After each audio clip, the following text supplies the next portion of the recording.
Hello, welcome to Raw Automation Talk. This is Johnny Jones from Induasol, and I'm Brant Wiederholt from Agile Automation. Today, we're going to be talking about a couple of things. I'm sharing my screen. I'm not sure if we can actually get through all of them, but we can talk about, Ignition versus the other SCADA systems. We can talk about unified namespace. Chillicothe, where we've actually have some experience with a plant that's in a small little Texas town.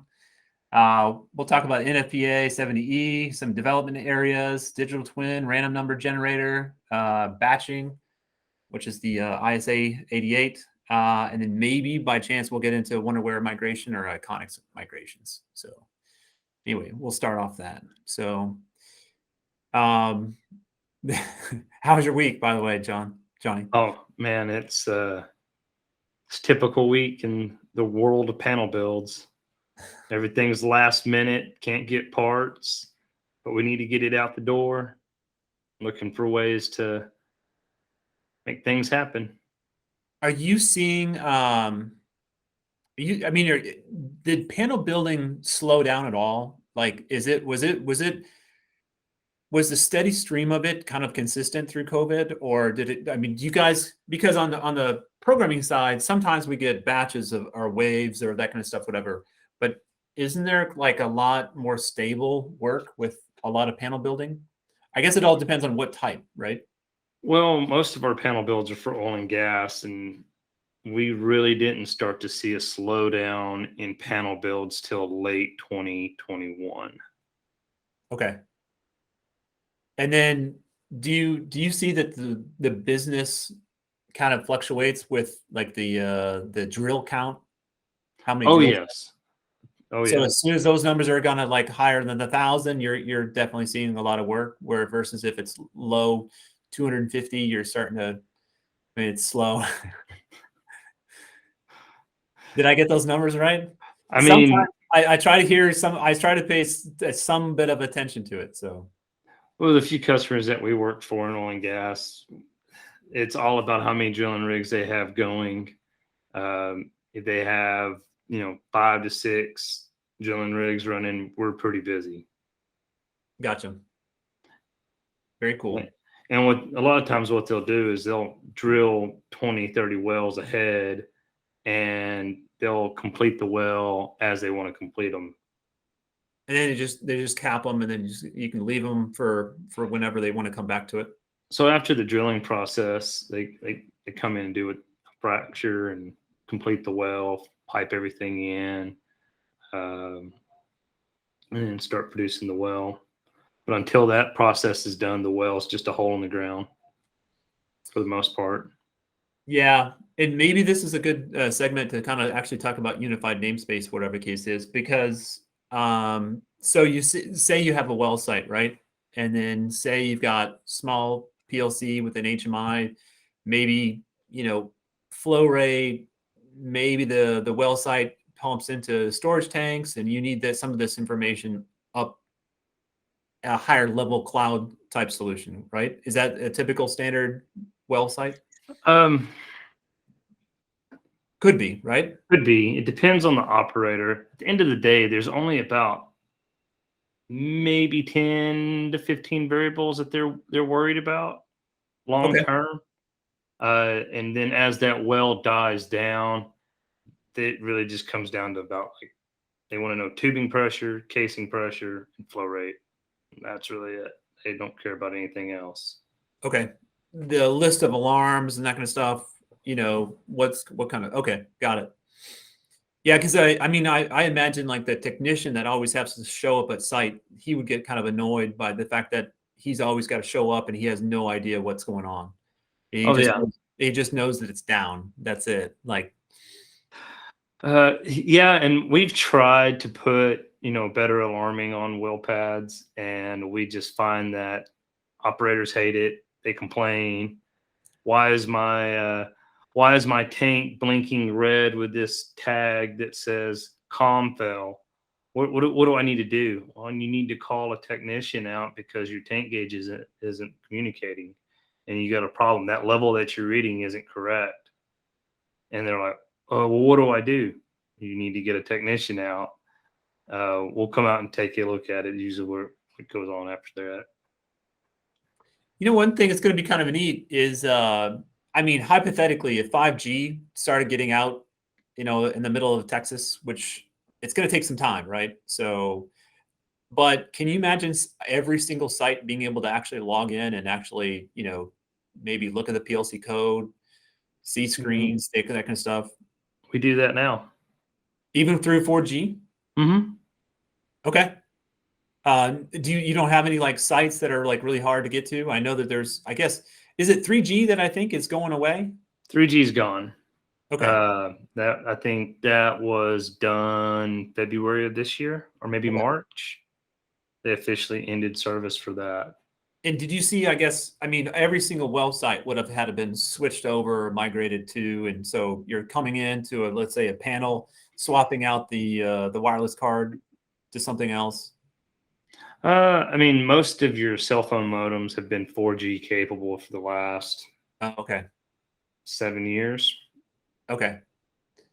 And there's most of these are modern, right? So Mhm. like Texas went hog wild with it probably, I don't know, maybe around, what'd you say, about 07, 08, they started going really nuts over the well sites. Yeah, it's nothing to be on a well site and there's 10 cell phone modems on the same well site, and these customers are complaining about, why is my cell phone data so why am I paying $100,000 a month for cell phone data? Right. You know, I wonder if at some point you can get to a 5G network where they're just communicating to one site, one 5G tower, and then it going from there.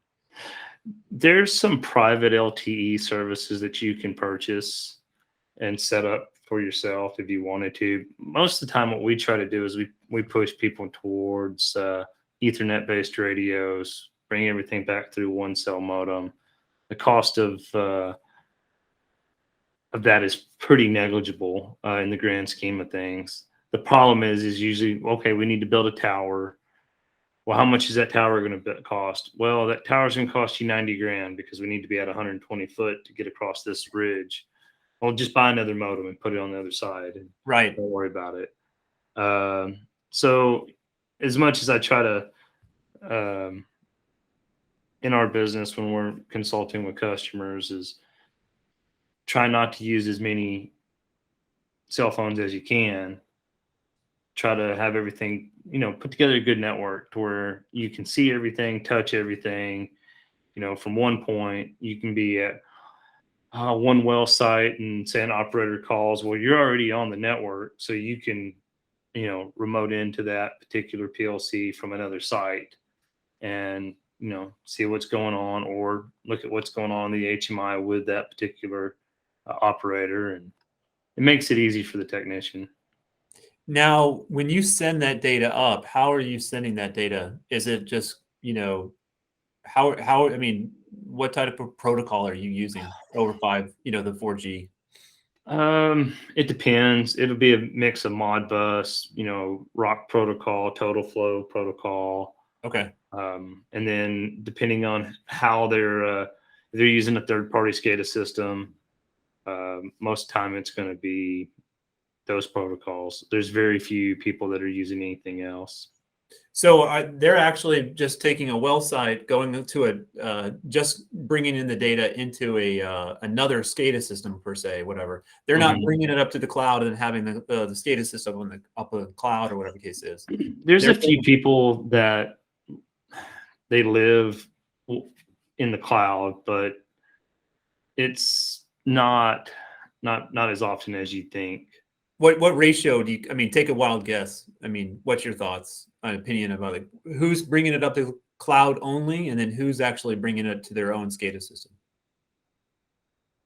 Well, I know a lot of the smaller producers, they're paying for third party services like that. Okay. There's a few people in the oil and gas industry that is their niche, and that's their claim to fame is, hey, you tell us what device you want us to bring in, we bring it in, and we send you a bill every month to host it.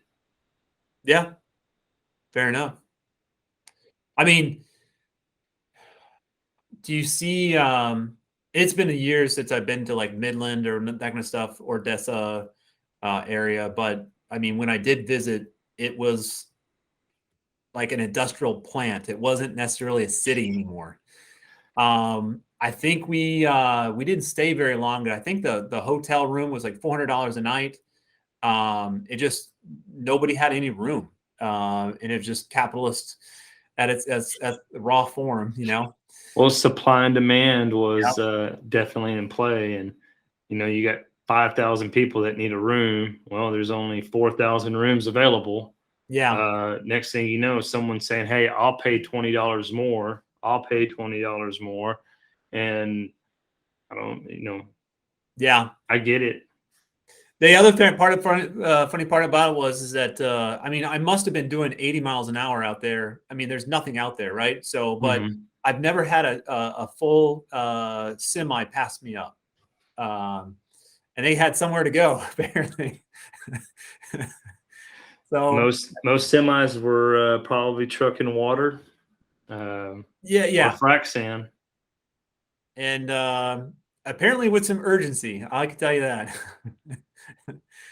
They must be paid by the load or something like that. They didn't really care for the diesel burning through some of the diesel. I tell you that. Well, let's talk. You know, let's talk about Chillicothe. Let's just skip to the Chillicothe. What?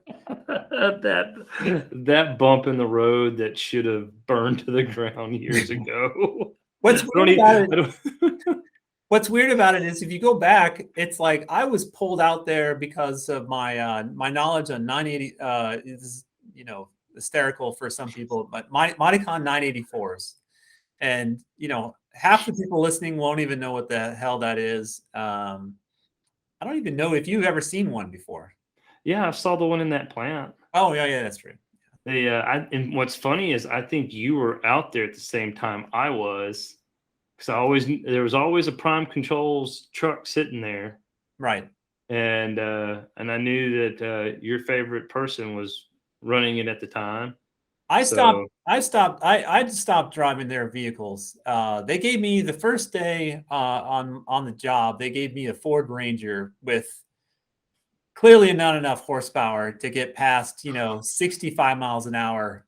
You know, so I stopped doing that. I But mean, they've upgraded since. um, Yeah, their biggest problem is that as they were doing a migration from iFix 32 or iFix, it was an old version, whatever the case is, they were migrating over to Wonderware. But every time they would unplug the old SCADA system, there was actually some math being done inside of the SCADA system. So every time they unplug it and try to migrate over to the Wonderware, the plant would just start acting crazy and that kind of stuff. So my part was to come in there, grab the math, do some of these math equations inside the PLC rather than inside of the SCADA system. So these were yeah, just some kind of script that was running on the side. So anyway. when I was out there, the plant manager was always complaining about the PLC would lose like half of its code all the Mm. time. And yeah, that place still gives me bad dreams. My biggest complaint was, and this hopefully it never gets back to them, but I don't think um, they're in business anymore. I think I'm safe. But one of the operators was busted for selling drugs, and he called me up at late in the middle of the night, going, "Brand, I got a problem," and then he would guide me towards troubleshooting in the wrong direction. So um, I clearly want to talk to somebody who, anytime I want to deal with another customer, questions I ask are, "Have you ever sold drugs in the past?" I really want somebody I could talk to that can like really convey what's really happening rather than what might be happening and that kind of stuff. So, man, that was a struggle. It was a That's a problem too. I mean, I think I don't think it's so much it's a drug problem as it's a um I don't think he did the drugs. oh, you don't think he did? Oh, well, but I mean, I thought the rule of the drug is you don't. I mean, when you try to sell them, you don't use the product, right? Well, that's the general rule I hear. I mean, I don't know from experience. Um, From movies. yeah, it, I think that there's a big problem there with, operators, and they have their idea of what's going on, and they want you to fix what they think is going on because they're there all the time. And a lot of times what they they think this is what's going on when really it's not that Right. issue. So, And it sounds we like, saw that a lot out there. yeah. And it's not, he's not alone. I mean, you and I both have probably visited a plant. An operator tells us, and by the way, I mean, some of the best people I've ever met, but sometimes troubleshooting skills are kind of lacking in certain people, certain individuals. So sometimes they would actually develop their own troubleshooting techniques, which I have found fascinating. But you would look in the code, and obviously it would be, a little different than what they describe. So, I mean, do you want to go into details about stories? I mean, I got a few, but no, they're a little harsh because on they're harsh on humanity. people, and it's I don't, Yeah, yeah, they know who they are. but yeah, then we got done with that plant, but you know, I was lucky to get out of there without getting any kind of speeding tickets. It's one of those towns where, the speed limit goes from 75 down to 65, down to like 35, then 25. So it's a little bit much to go from one speed to another. But pretty wild. Do you want to go off into NFPA 70E? Not really. Okay. You know, Yes, don't stick your fingers in things. it's weird. Every time I meet another customer and they've never heard about it, it really strikes me because how have they not seen it? How is that plant not start implementing it? Maybe it's a little bit, like an older plant or whatever the case is, or maybe what I see is oftentimes somebody who's the designer or the architect of, or the approval person has been doing a certain way, a certain procedure, a certain way for so long, they're unwilling to actually change. And that was me, by the way. It was at I would say a semiconductor plant. I'll just say that all of a sudden I started seeing the NFPA 70E, which is what they did is separated their panels into separate panels. And the main goal is to just try to get a panel with the most of its guts less than 50 volts. Mm-hmm. So that way, when you open it up, you've only got to have as far as PPP or PPE, maybe safety glasses, and that's about it. And as far as from a technician or a PLC programmer, holy cow, was that nice? Because anytime opening up a panel where you have to wear a full shield and everything else, it's the worst experience ever. I mean, it fogs up. It's an awful experience. So anyway, but it's there to protect you, though. It's I mean, you've watched the arc flash videos, and you've seen it to where they arc flash out of a wall socket out of a residential house. my classmate, half his body was burnt. Really?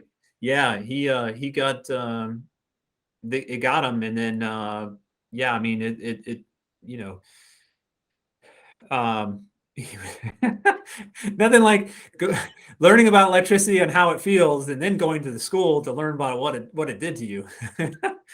But yeah, it's tragic, and somewhere in the vicinity of, I guess, 4,000 to 5,000 electricians get injured per year. And I know it, so take perfect examples. Like this is a normal HMI screen that I kind of build for a lot of our plants. we'll have the HMI, which is a touchscreen. We'll have an e-stop, an RFID, and maybe we'll have some IO in the background. And then what we do is we have another like power panel is what we call it. So you'll see the disconnect on the side. You'll see the UPS and motor starters and some VFDs and that kind of stuff. But just this alone, by putting that in a panel by itself, that way the feed wires coming in, this panel on the side is rated for a certain amount of like energy units versus the whole rest of the panel, which is a lot, reduced once that disconnect is closed. So it just dramatically reduces the potential energy level of something happening anyway. But again, the biggest thing that I like is the fact that when you've got 24 volts, open it all day long with, hard hat and safety glasses versus, look at the shield. They've got suits on, and I'm sure you've worn these and I don't know if you've ever been in a hot area with these on, but it's not fun. It's not a fun job anyway. No, it's not. But I do like all these pictures that you can find where, you got somebody's holding a leads onto something and then looking away. Exactly. Yeah. Because, hey, look away. Yeah. So we can make it look like you're interacting with each other for this photo op. That's right.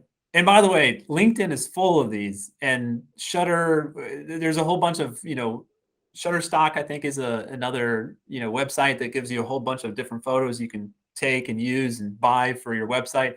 But they're the worst. They've got to be the worst. They'll have somebody like grabbing their hand on a soldering iron, rather than the actual handle, but, actually the tip, and it's just funny stuff. So anyway. But is this isn't a problem for you? You don't have any problems with the 70E? No, I mean, like when we build drive cabinets, we make sure everything's finger safe, interlocks on the doors, signage for people to know, hey, what's in here could kill you. So be careful. And yeah, I mean, I agree with the separation of the, high voltage to low voltage.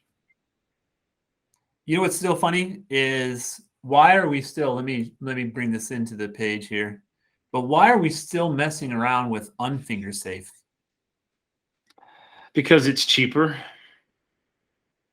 It just, for the cost, I don't know. I don't see why we can't just use. Well, and then here's another thing too. Like you look at that distribution block with the blue on it. That's the I can't remember the brand name. Yeah, but it's owned by Hoffman now. Okay.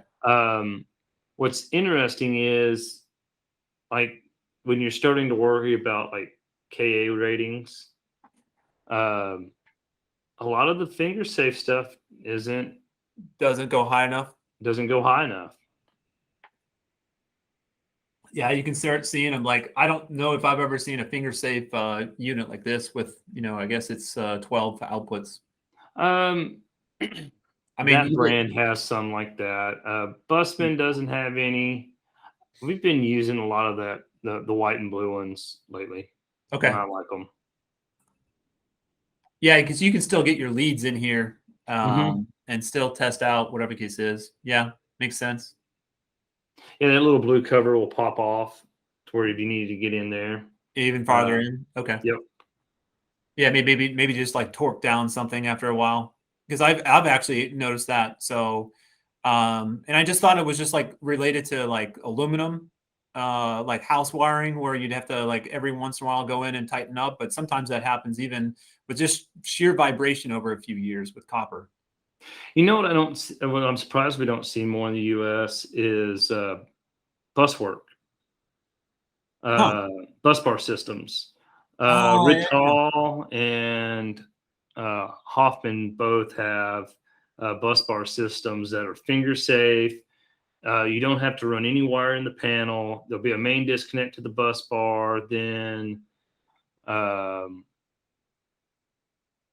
if you need to put a starter on it, you can buy different little pieces. It's like a Lego set for, distribution. Let's see. Okay, the one on the right, far right. This one? That one. Yep. Yeah, I mean, back in the day when I used to design panels, this would be um I mean, would it be hard to find the parts, I guess? Because it just every time I added to the BOM, it was just like another you're adding to the complexity. So I like to simplify everything because it just, you know, again, if you make it complex, it just seems like you're just asking for trouble. Well, and I've done 2 panels with that bus bar system from Rittal, and you need to know the material to before you order it or before you design it, before you quote it. You need to find an engineer with that company and review everything, because there are a lot of pieces. Like you see there on the far left, there's a combination starter. So that piece that it's on, um, it'll have a little piece of DIN rail, and you can take whatever brand contactor that you want, and you can mount it on that bus work, uh, and it looks clean and it's easy. You don't have to worry about people miswiring stuff. Yeah, Uh, phase A is phase A all through the panel. right. Uh, That is pretty slick. Um, I uh, guess like you said, it seemed like a Europe thing mostly, just not the United States just doesn't seem to do it. you're seeing more of it now. Okay. Um, I can see myself doing something like this. This looks pretty slick, especially if you have like a lot of different motor starters or whatever the case is. exactly, and Um, you can mount drives on them too. it's been years since I've used AutoCAD, but or ePlan or anything like that. But if they had some kind of configurator that would help, kind of build it, using software, and then would kind of make you a BOM list, and then that way you can just kind of import it. You're laughing. Because I asked the same thing about This 10 is years this. ago. Why don't y'all have a configurator for this? I mean, it is 2022. I mean, tell me. I mean, Wago and what? Wago had a nice piece of software that would actually build some of this stuff for Mhm. terminals. Did Phoenix Contact have anything Oh, like that? Phoenix has had one for the longest. Clip project planning. That I mean, that stuff's pretty amazing. It'll go through and correct all your terminal blocks. Put the like if you need to have a cover on it, it'll put the cover on it. You can label it. You once you're done designing the strip, you can then export everything over to the printing side of it, and you can print your markers and all that other stuff as well. Nice. Um, do you do the little bubbles that kind of like describe what part is inside the BOM? I guess they would call them callouts. Uh, Mm-hmm. that way, you can match it up with a BOM and then kind of like know exactly what you need to order if you need to order it. Well, Um, that's the way you're supposed to do drawings, Brent. Do you not do that? I won't say all of my drawings have those. I know back in the day, 20 years ago, or even more than that, certain customers would require it. I just know that as soon as, you know, we didn't have AutoCAD electrical back then, back in the day. So when you added a part, it just like where all of a sudden, if you were trying to move stuff around, it's a mess. So, um, almost 90% of my design work back in the day is that panel layout, and everything else, like the cards, whatever the case is, those are just pre-done. Those are easy to make. Just put your descriptions on them and be done with it. But Mm-hmm. so all those call outs and zooming in to where it would just show, the call outs of all the different terminals, those would take some time. Um, And another thing that is, I think that we lack in the U.S. too, which I don't think it's so much as you get into the engineering firms, but electrical drawings. Nobody follows any of the NFPA standard. Nobody follows the IEC standard. It's just, hey, I got AutoCAD and I can draw some lines and I can call it out. And then I'm going to just make my own standard of drawings. And then when somebody comes behind you and they're like, I don't understand what's going on here, but I don't know. There's always been, this has always been a debate, a lot of people, and it depends on what sector you're in, but Mm-hmm. I was always, well, it goes back 20 years, of course, but how we did it was is that the first two uh, digits of the wire number were the page number, and then the second two digits were actually related to the column. So if I were to get a wire that was 3541, I'd know what page, and then I would know what column to look for it. Now, then all of a sudden, oil and gas threw me off because they're more, you're laughing, more source destination type deal. So do you have a preference, or like? And then I think the water and wastewater might do it a little different. I can't recall, but Oil and gas, you're lucky if they even thought about doing a drawing for the panel that they're installing, because they don't know. They just know they need a panel. I need a panel with this much IO. Well, you're lucky if you even know how much IO you're supposed to have. You kind of gotta, in my experience, is kind of got to think ahead of the customer, because if you ask them what they're going to have, they're going to say, well, we're going to have this, we're going to have that. And, well, okay. He didn't say anything about a safety valve. He didn't say anything about this. I need to have IO to be ready for, a high level switch that's going to come into play last minute. So, I mean, in fact, with one of our latest little panel builds that we've done is we broke in a well site system up into multiple pieces instead of having one big panel to handle. I think we were able to handle like 8 wells on this one big panel. Right now, we really just as many wells as we want to put in it with this way this design is set up. And so our little node box, our well box that we call it, it's ready for anything and everything you would have thrown at it from a wellhead perspective. And that's all it worries about is the process that goes on with that particular well, and that's it. And then it gets a command from the facility. So like if you have a high tank level or an ESD scenario, the facility will tell that guy to shut in and move on. But yeah, it's back to the drawing stuff. There for a long time, people used to just say, "Oh, well, we have a color code for how we wire things." Okay, well, what is that color code? Oh, well, purple and purple white is discrete inputs. Pink and pink white is analogs. And okay, well, how do I know this wire goes to this channel? Oh, well, then you found another iteration of this wire color code where it'd be pink with a green and yellow stripe. Well, all this work pulling wire off of a spool, you could have just printed out some labels, called out on this side of the terminal block, hey, it goes to this analog input or this discrete on this slot. And then on the right-hand side, if you just call out the device, wellhead, whatever, PT, tubing, just as long as both sides of the wire match, Yeah.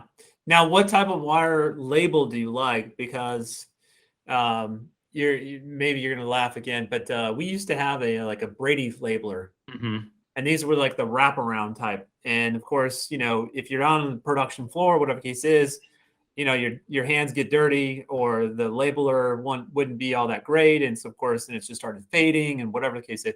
I mean, don't get me wrong. I mean, if you had everything right, it looked great, but you do have to be diligent about like precisely wrapping stuff around and that kind of stuff, whatever. But then we came across, it was my first experience with a German panel, and they had one of these more of like rubber with the numbers and everything else. Yes. I don't want to, it's like plastic with a little rubber seal around it. Anyway, I thought and that you could slide up and down on the wire as well. Yep. Those are, those are really cool. We, there for the longest time, we would do heat shrink labels and just not heat shrink it. Right. And that way, if you ever needed to pull it out, trim the wire, you could always move it around. But here lately, we've started heat shrinking it, actually hitting it with a dryer, Yeah. Right. and it looks really clean. It's easy to read, and it's not going to go anywhere. Right. I do notice that there's a whole bunch of wires that don't have they're not heat shrink. I couldn't figure that one out. It just on the possibility that it needs to change or whatever the case is. I got it. Yeah, it may this week it might be a permissive for the well to run, and then next week, oh, we need to change that wire to start and stop a pump jack, so we need to change the label on that wire if they change the label on it, if Right. it was even labeled to begin with. Gotcha. And Uh, then there's even I've seen it, maybe a little bit more on the oil and gas sites, but to where they actually label the actual cable itself, which is really nice. yes, and if you get into like some like we kind of get crazy about that sometimes in our drawings. We'll call out, the cable number, and then we go down to probably way too much detail. It probably confuses people more than it helps. Well, it one of the things that was worked out great for when I first started, I was doing robotic cells, right? Mm-hmm. So one of the things what we would do is we would set up the robotic site for, like, let's just say welding or deburring or whatever the case is. But we had to actually just do some trial runs there at the site. And then all of a sudden, then we would actually unconnect everything and then ship it off on pallets or whatever the case is. So when it arrived on the site, having everything labeled gave you the ability to reconnect everything. Yes. Yeah, anyway, I can see in that application where labels made a world of difference. Where if it's going to be once done, I don't know. It makes a case where who would ever pull out a cable? So maybe it's tedious. Yeah, I don't know. A lot of the companies that are doing really well with their automation in the oil and gas industry, you see them treating it more and more like you would see in an actual plant. Everything's labeled nicely. Hey, this is going to be a facility that's going to be operational for the next 20 years. We've learned from our mistakes. We want this to be an asset that's not a pain in the butt. So we want it done right now. Gotcha. Because once they spend the money to put the automation in, you're never going to be able to talk them into spending that much money again for automation. Right. Yeah, and that has to do with the initial corporate investment seems like it's almost unlimited, but yeah, yearly corporate budgets are tight. So it's very, very fascinating how that happens. Yeah, I'm used to all of a sudden a plant where it's going to be sold. And my key indicator of when I know a plant's going to be sold is when I start seeing people paint. So when they're painting like storage tanks and that kind of stuff, there's no reason to paint a storage tank, by the way. The color, who cares, right? But that's my key indicator. I don't know. Same thing in oil and gas. That's the first thing they'll do. They'll get a lease crew to run through the field because it's up for sale. Hey, let's get everything painted, knock the rust off of it. And yeah, that's the tattletale sign you see roustabout crews painting. Yep. And then of course I'll ask, it's like, oh, you guys are going to sell this place. And of course you're like, no. Like, a few months later it's sold, but oh well, they weren't allowed to tell. Or you'll see, like in oil and gas, you'll see production increase by like 20% because they're going to run everything. They'll turn their ESPs on full blast, and pump jacks are running around the clock, and they want the numbers to be as high as they can get them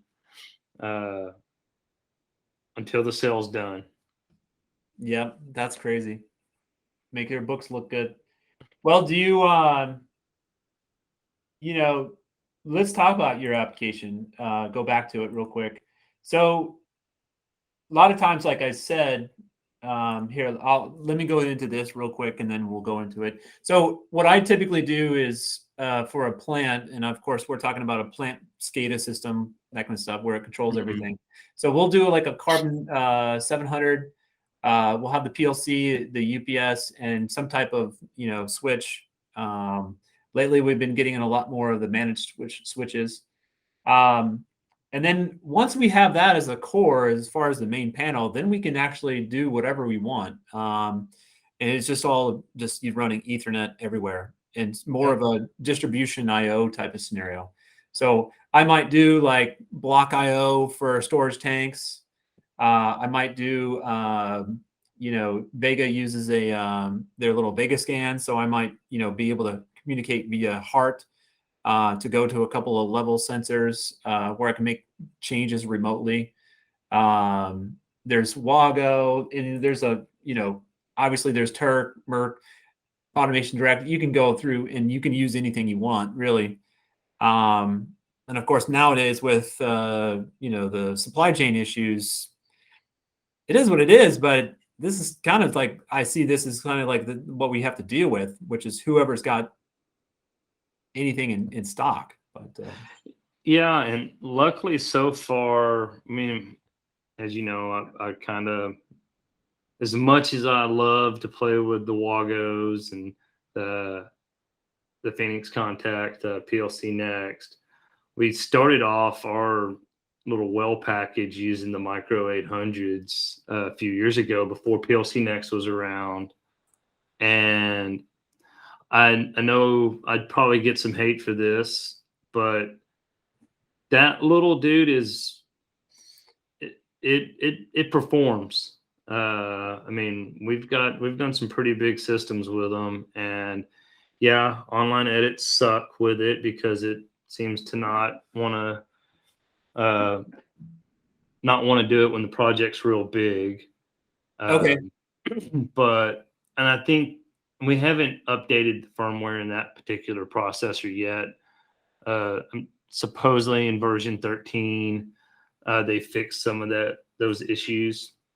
But I mean, that's what we use as our IO. We use the Micro 850 as our wellhead controller. We have a program that we load into it, and it's got everything in it that you would need to manage a well. We've built a lot of user-defined function blocks for it to simplify the programming and make it easier for technicians to get in and see what's going on. They don't have to scroll through hundreds of rungs of ladder, or honestly, we do everything in structured text. So they don't have to understand how to use structured text. And we just, on the block, it tells them what's going on and gives them a little bit of information. Okay.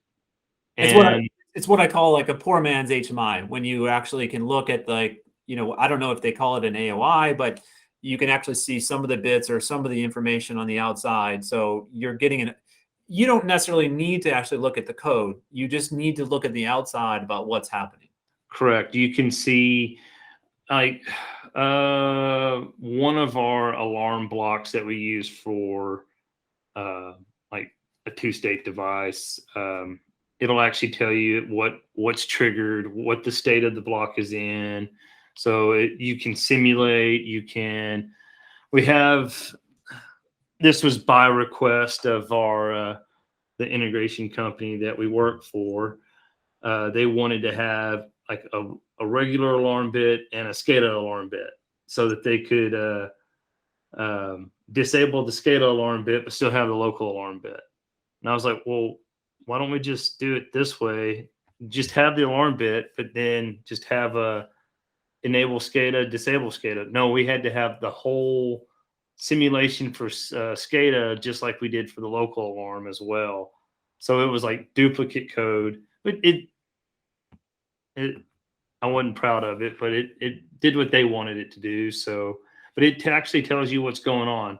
Like if you're in simulation mode, it has a little message box off to the right that says you're in simulation mode for X and it's in this state.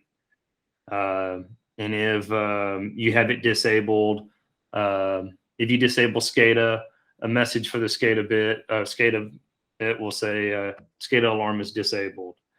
So we've done some things like that to try and help technicians deal with it a little better.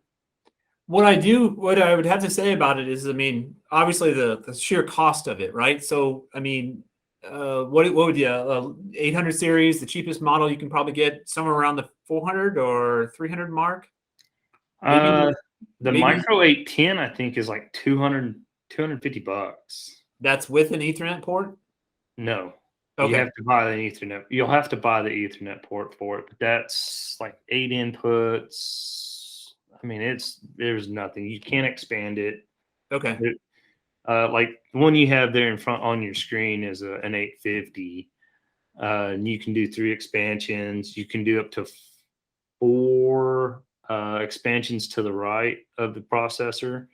So you can do, I don't know, depending on what they have, a 32 digital input, 32 digital out, 8 channel input for analog, 4 channel 8 analog output, 8 channel analog output. You know, there's it's a good platform.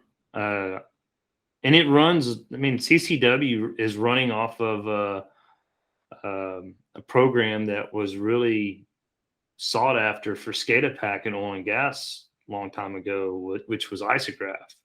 Ah, yeah, I remember hearing about that.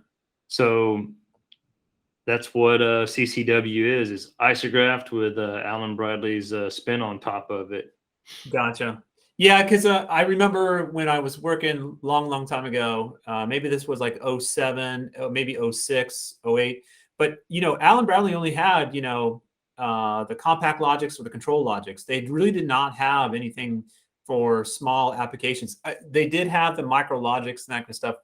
And the 1100 and the 1400 did come out. But I'm thinking, no, not at that moment. I think there was the only 1500. Anyway, I ran into applications where it was the Micrologics, and the inability to make changes online really inhibited me, because they would buy it because it was so cheap.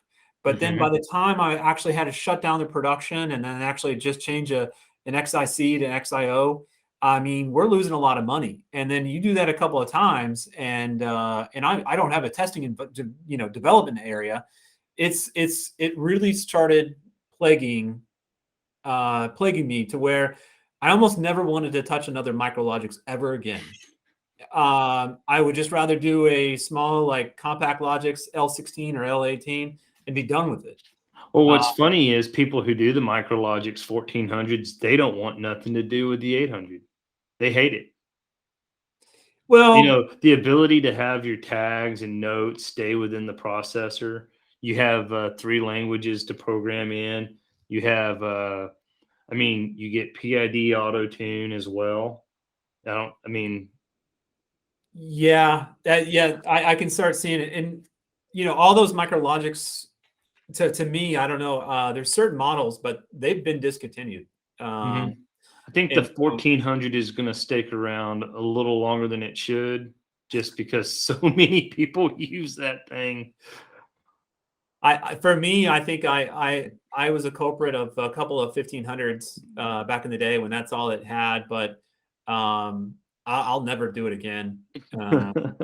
I'd rather, just that one time of stopping production would have cost, what's the extra a few $100s. But no, I haven't used the 800 series myself, but obviously it's probably a pretty good transition.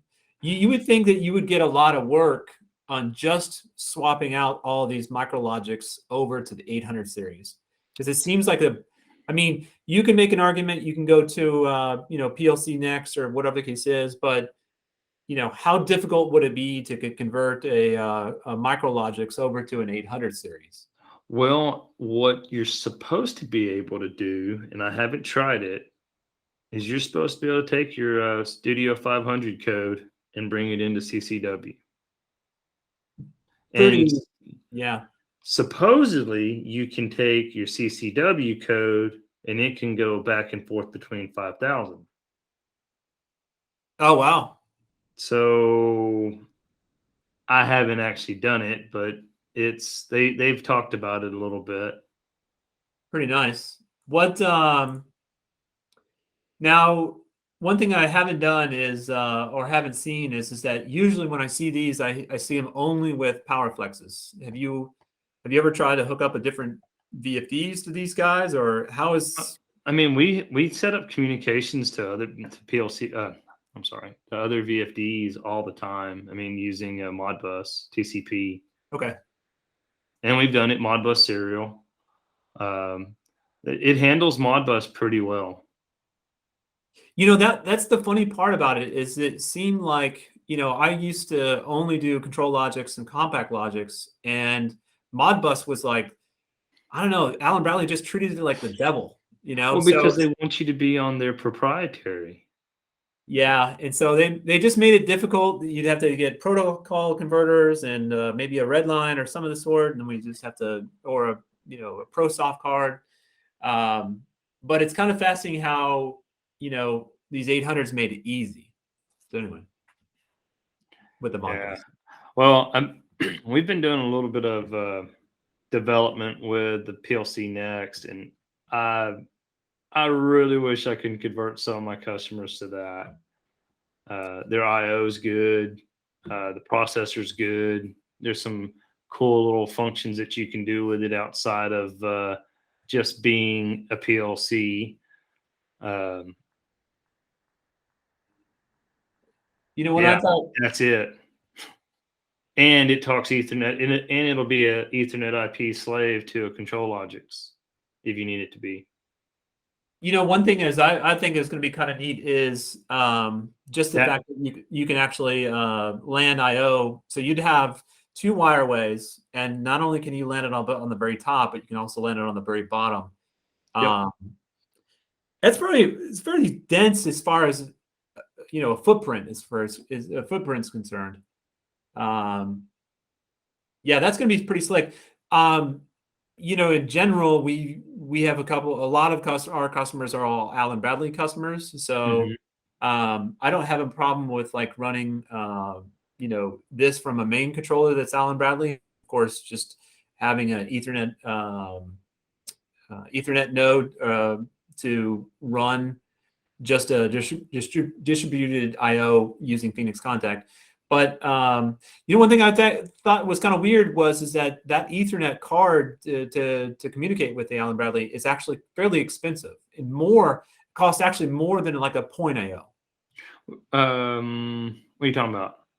Yeah, just not the PLC on the PLC Next, but just for the node to be able to communicate via Ethernet IP to a bunch of Phoenix Contact IO. Costs more than, let's say, a 1734 AE&TR or A&T to get it any type of like point AO essentially.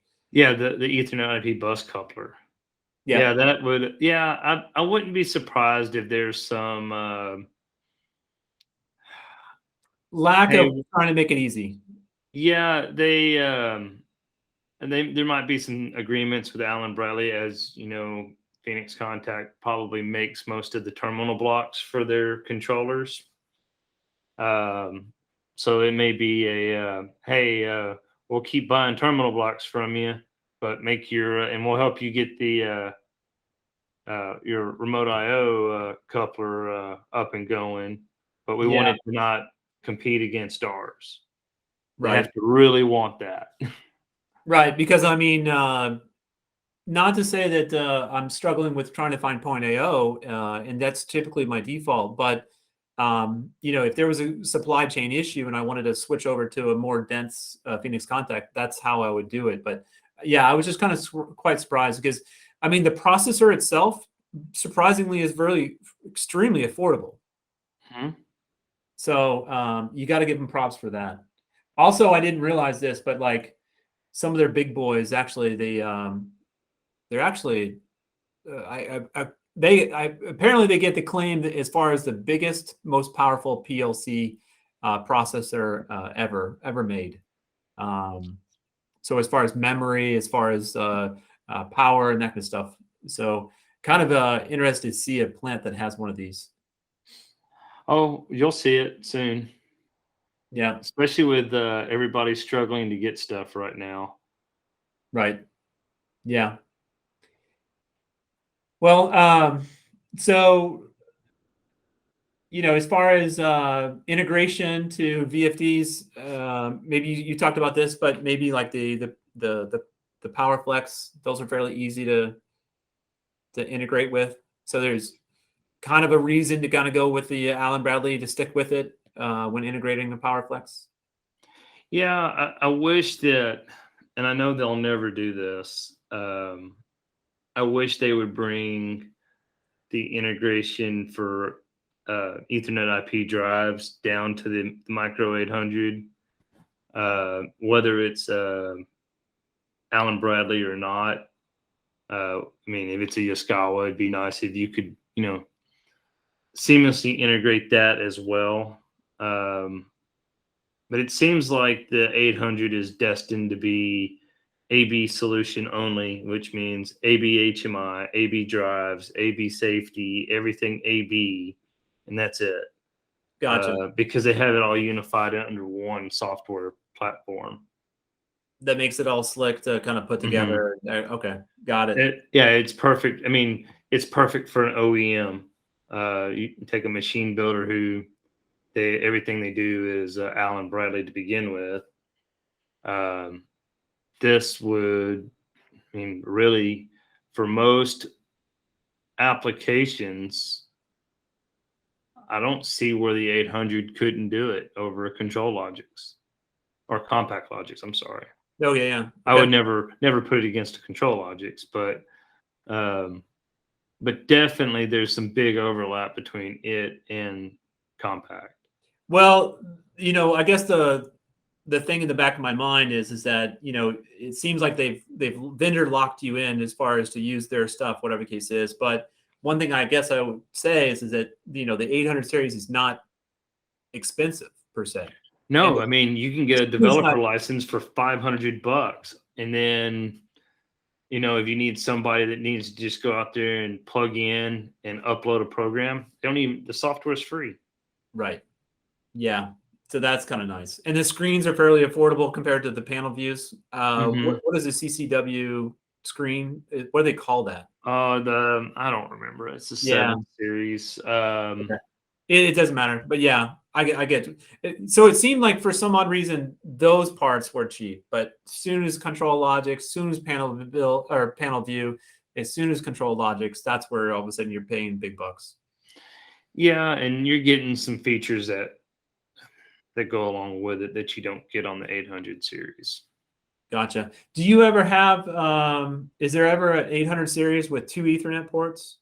How do you? Yes or no? Sorry. No. Okay. I don't. There may be an add-on Ethernet. I haven't looked, but yeah. And then another last question is 800. Does that do any kind of like servo type stuff? Yes. Okay. Pretty slick. You can do motion control with them. I don't know how many axis you can do off the top of my head. Gotcha. Yeah, I would probably, probably for most applications it'd be right. We ran into an issue where all of a sudden we've got a customer who's got quite a bit of PLCs on the network, and they do have a lot of servo drives. And the mess is, and this is like new stuff to me, but servos are actually, anytime you add a servo to a PLC, it starts looking for a real-time clock. Mm-hmm. What it will do is it starts searching through this network, trying to find who its master is. And so you can get into a problem where the network, you've got all these PLCs looking for the master clock, and they can be burying somebody or the clock system, or it just puts out so much noise on or traffic onto the network that it bogs everybody else down. So this is something that we're working on now. We're implementing a master clock into the network and then pointing all these PLCs to that, saying it's the master. to try to remove some of the traffic on the network to get it going up and running again. I don't know. Do you ever run it? Have you? Is it because for some odd reason this is new to me? Well, we use the real-time clock function in the 800 series pretty regular. In fact, every one of our programs use it because we use it for calculations of flow. Today, yesterday, current hour, last hour. Okay. Stuff, just basic math functions that we need to do on the hour or on the day, things like that. I guess what the issue becomes, I guess, is when it starts going, hey, I want to synchronize and make sure that this real-time clock is synchronized. And so that's where it goes out on the network and starts finding out who its master is. So that's yeah, we just have it set locally. We don't have it go update. Yeah. Let's see what else we can talk about.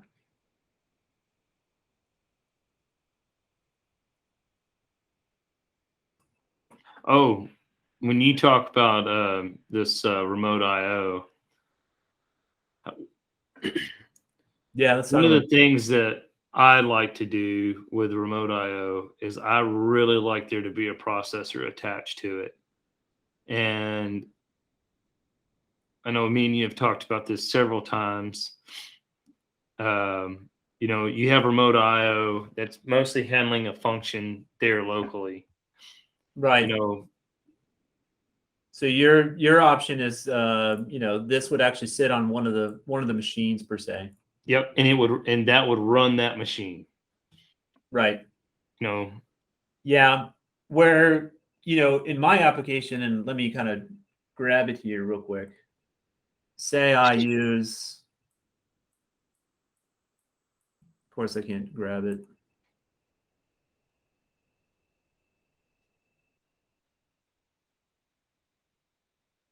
Well, that was worthless. Say it was a Porneo. And what I would do is I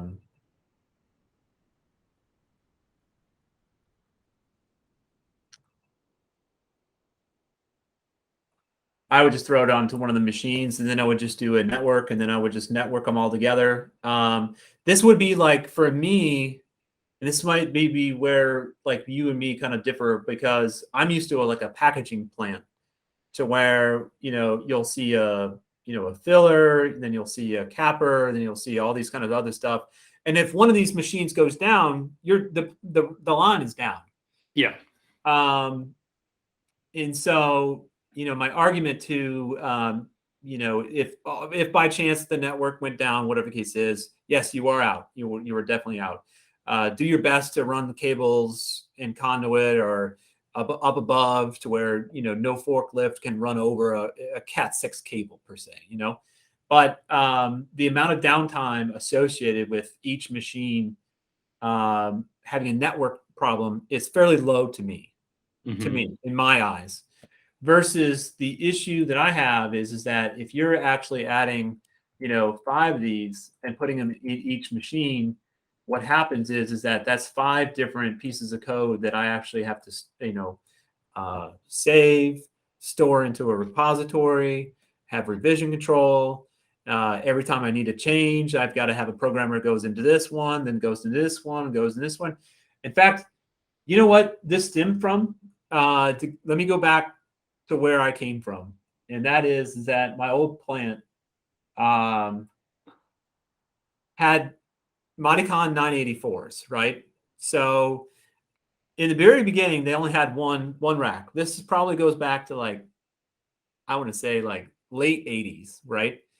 But they only bought one, and that was fine. Then they bought another one. Then all of a sudden, they hooked them up using Modbus Plus. Have you ever used Modbus Plus? You're laughing. Yeah, I know. It's Modbus, supercharged, I guess, whatever case is. I think of it like a blue hose for an Allen Bradley. But the thing that plagued the Modbus Plus was that the terminations. So they would have these $180 little terminals, T terminals, that you would have to really land them really, really well. As long as you did that correctly, it was a great network. But But the problem is with this plant, and by the way, the whole plant realized how bad they made a mistake later on, 20 years later. But anyway, they kept on buying these PLC racks and they kept on adding to it. But my problem is that the logic for the CIP was in here in this processor. This wasn't just a remote IO rack. It actually had a processor. It had logic associated with it. But the CIP was, when they added a tank or added a valve or added a motor, whatever the case is, they would grab IO for whatever was nearby.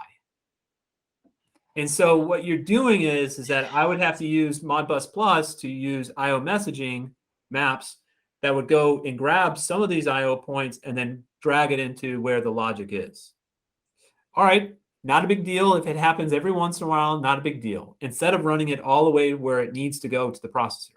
However, now you've all of a sudden interlocked your whole system to where if this goes down, your CIP is down. So every single one of these units has to stay up.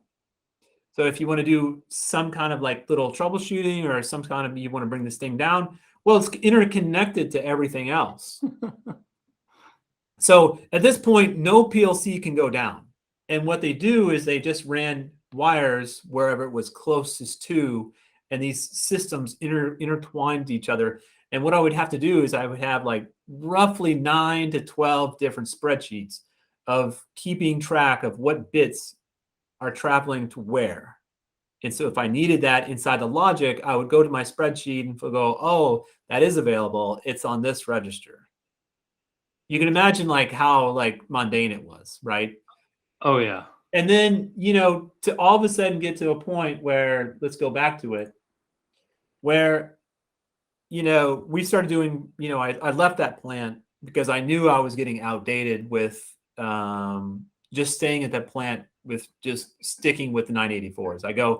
I've done a few of these Controllogix, and I was just like, I was sold on it as instantly because of how fast. I mean, I was using software called NXT, which I don't know how far you go back, but there's Unity 32, and then there was NXT, which was in a transition of like, it wasn't DOS, but it was just like Windows 95 base, So you can imagine the interface was awful, and I had to deal with a bunch of networks, and you couldn't organize it in a nice fashion, right? Having, subroutines that are all labeled and that kind of stuff, whatever. So as soon as I got to this point where all of a sudden I can actually just network everything, pull everything into one spot, one location, all alarms, all devices, I was just sold on it just because of how nice and organized it was, where I'm not sending bits and information. Now, that might be a little bit more of like some type of like drama that I've got created in my mind, and this might be the path that I typically take because of the background that I've had. But a lot of times this is my path versus, which I get your point, which is if these machines need to be running autonomously by themselves, if it loses network, and I'm totally with you. Yeah.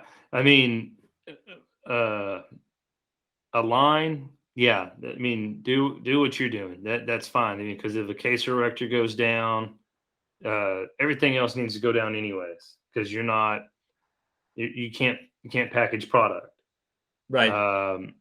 So, but most of the reason why we do it is, there's a little bit of a safety aspect there. So, yeah, we may not be which. In the system, we always still have a hardwired keel from the facility, and that's all that's there for ESD purposes. So, but if we lose connectivity to the facility controller, then if we have a high level or an overpressure, then the facility will continue to function until somebody can get there, because they need to have that well run. And I'm sure you've been in facilities where they got a line down and they're losing $300 million an hour that line's down. And that might be true in some cases. Yeah. But a line that's making 300 million an hour, and you don't have any backups, you don't have anybody there maintaining it, that's kind of, it's Then, usually then, pretty then silly. you can justify a programmer doing it a different way. Yes, you Yeah. can. Yep. No, I'm with you. And then even if you wanted to pull all this data in, you'd probably use another 800 to pull it all into one system. Nope. Nope. Our HMI will just go out and grab each one of them individually. All right, fair enough. Grab what we need out of it. There's no need to bring more traffic to the. I mean, you start running into memory constraints with even like an 870. We've bumped the retentive memory levels on it. They have it capped pretty low, but we were probably, we were doing, this was a saltwater disposal. We had there's eight 600 horsepower pumps with control valves, a couple of flow meters, some tank gauges. I don't know how many saltwater disposals you've ever worked on. It's really a pretty simple process. We had some filter pots that we were doing auto switch over. So we had a lot of code in it. And we ran out of retentive memory. So we had to actually go back through the tags and start saying, hey, we don't need you to be retentive. And, Optimizing. Yeah. We probably chewed up 80% of the memory in the 870 on that one facility. What, I'm used to the Compact-Logix and Controllogix. How much, what kind of memory are we talking about on the 800? You would have to ask me that. I mean, there's times where I'll tell you this, like one plant that we were running it off of Controllogix. And one of the problems with the Controllogix, it was an L43. We had 2 Ethernet cards onto it, which worked out great for us because we had one network card dedicated towards VFDs and remote IO. And we had the other one, which is just dedicated towards remoting in and then just SCADA, right? But at some point in time, the L43, I think, is either 2 or 4 megs. Anyway, we ran way past that memory as we were expanding. So we went into the Controllogix. Nice thing about the Controllogix was, and we've witnessed this on other plants that we've done, where we would pick something that's relatively cheap and affordable at first, like an L71, ran the plant just fine. But then all of a sudden, as soon as the customer goes, hey, I got another big budget project, blah, blah, blah. And the only thing I need to do is swap out that L71 to an L73 or L73S or whatever case is. And I don't have to swap out the power supply. I don't have to swap out the Ethernet cards. It's kind of like more of a long-term solution for when you know that the customer is going to be expanding longer term. That's all. Because converting that Controllogix L43 over to a remote IO was fairly difficult. It wasn't impossible, but I would have just, on hindsight, would have just used point IO or some kind of remote IO. Do you already have the answer on how big It's not much. It does 20,000 steps, and this doesn't seem right. 280 kilobytes of memory on the 870. Wow, that's either super efficient on how it, does the that compresses or something of the sort. That seems really low. Yeah, you can do up to 8 expansions on it. It says up to 304 discrete IO points. Okay. And the little flyer for it. And then what do you do? What do you do when all of a sudden you need to have more IO? Like what happens? I mean, like on a typical PLC or Compact-Logix, you just kind of extend it. Is there you trying to reach the limit and that's kind of it? You got to go to another processor or what we've done is we'll just use like little Modbus IO blocks. Okay. We've used the Snyder. I've used the Phoenix. Not really too keen on the Phoenix Modbus bus coupler. Okay. You have to almost have a computer science degree to run them because before you read the IO point, you have to tell it what IO point you want to read via Modbus. It's not just a straight up Modbus registry. It says, hey, this one word gives you these particular inputs. Right. You know, the Snyder TM3 bus coupler, I've used it, and here recently I've been using it as replacement IO for Allen Bradley, and I've been very, very happy with it and its integration. Gotcha. What is there a limit on how many connections to this is the port's only a Modbus, am I correct? It's not an Ethernet IP.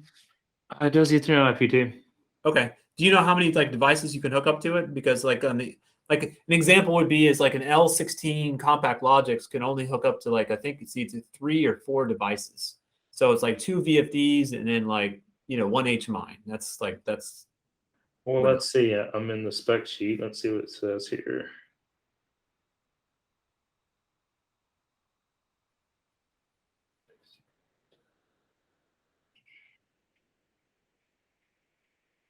Does not say.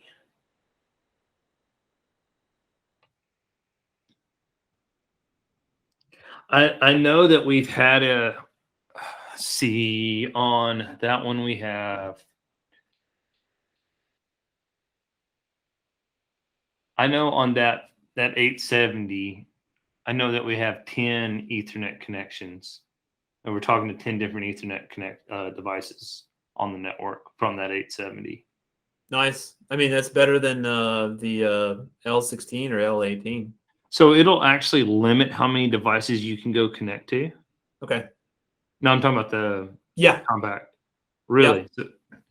Yep. I mean, so it's kind of funny because literally the only Allen Bradley parts that I actually order would be possibly, obviously the Controllogix.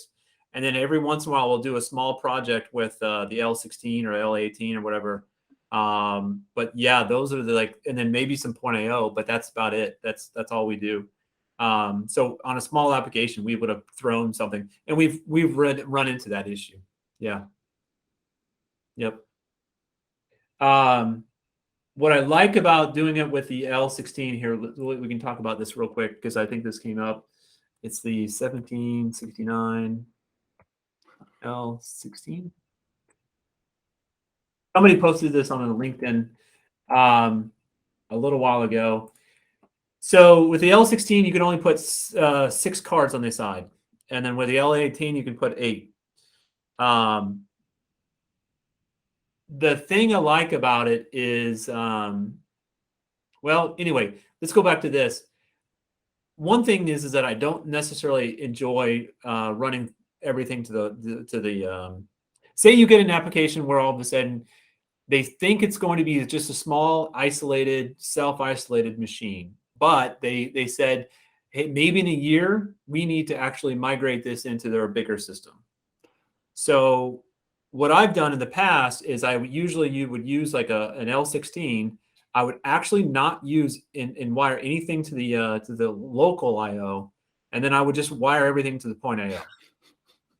And then I would just add the 1734 AE and T to the unit when all of a sudden they wanted to make it a distributed IO or remote IO. Why wouldn't you just use like a 5380? What's the price difference? 5380, like a 306 5380, the smallest one you can get. Yeah, let's type it up. 53. What was the number? 5380. And then it was. I think it's 306 compact Logix. We're talking about the little newer style. Oh yeah. This is part of the 5000 series. So your question was like, why not just use this instead? Yeah. I know it's probably a little bit more, but I mean, even if you wanted to, you could always turn it into a just remote IO. Just leave it be. Right, as long as this didn't have a process like a program inside of it. I wouldn't want to upkeep another program. That's it. Yeah. Okay, so there's a module out there that I can just change this into that. Yeah, then that would work. I'm with you there. Yeah, I think I found who makes this for them. Allen Bradley doesn't make these cards. They have somebody else. Yeah, I'm kind of curious on the price difference and see, how does it work and how does it migrate? Can you buy those parts instead of using these? I don't know. That's kind of a question. well, you probably know this as well as I do. Those aren't, you're not getting those in the next year. Oh, I is mean, that they've said that they're going to start being able to deliver in August on those IO cards, but people have been ordering those cards for the last 8 months, and you're looking at it probably another 8 months after they start manufacturing them again before you can get yours if you ordered them today. And that's my opinion. I don't think that's real, but man, they are way out and way behind on those, and that is killing. That in fact, that's the processor that we've been building a bunch of panels for here lately. man? That's you know that just throws another variable into the equation about how do you build something knowing that the fact that a supply chain issue might actually render whatever you're doing kind of worthless. So I mean, that almost goes to the argument that again, you don't need to have, or you at least try not to have anything. Try not to have the CPU connected directly into it, to where you can always make this remote I/O. That Yeah, way, you can throw whatever processor you have available, right? So this one's a 5380. Maybe there's a couple of models that you can find. I mean, you can find the processors all day long. You just Okay. cannot get the Oh, it's the IO cards. Gotcha. Okay. Okay. The one thing that pressed me for using the Point AO and the Allen Bradleys was the Hardy came out with Wave modules. We use these all the time inside of our production facilities. This is the cheapest way I know how to do it. There is a limit. There's a cap. You can only hook up 8 of these load cells up to it. But say if I had storage tank farm with all of them were on stored load cells. You can get some of these for about $700 a pop. So doing 8 of them for 8 tanks, that to me, that's like I haven't been able to figure out any other way to do it cheaper. Pulling that Stop in. selling weight scales.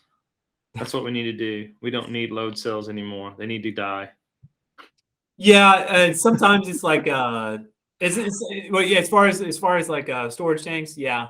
Um, where I see them from is a lot of like just weighing, like right before these could be like drum stations, these could be totes, these could be anything like that, where we're either putting some liquid inside of it or even pulling it out. I could see where a load cell might be ideal for like very viscous products, or you know, I could see that, but just people need to start using Coriolis more. And This is the cost associated with a Coriolis. I mean, I love them to death. I've got a customer who's got 3 Coriolises that are over 25 years old. oh yeah, yeah, and Um, they still repeat. right. Yeah, we can still get some accuracy out of them, and quite impressive. Obviously, it's not a product like oil and gas with maybe some abrasive material that wears them out, but still impressive for them to last this long.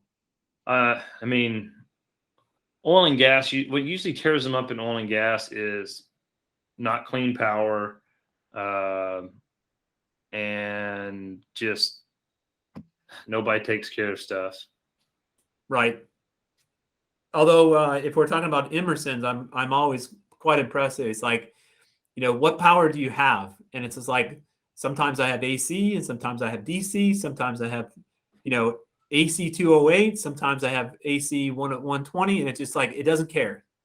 And so whoever made that decision was pretty smart.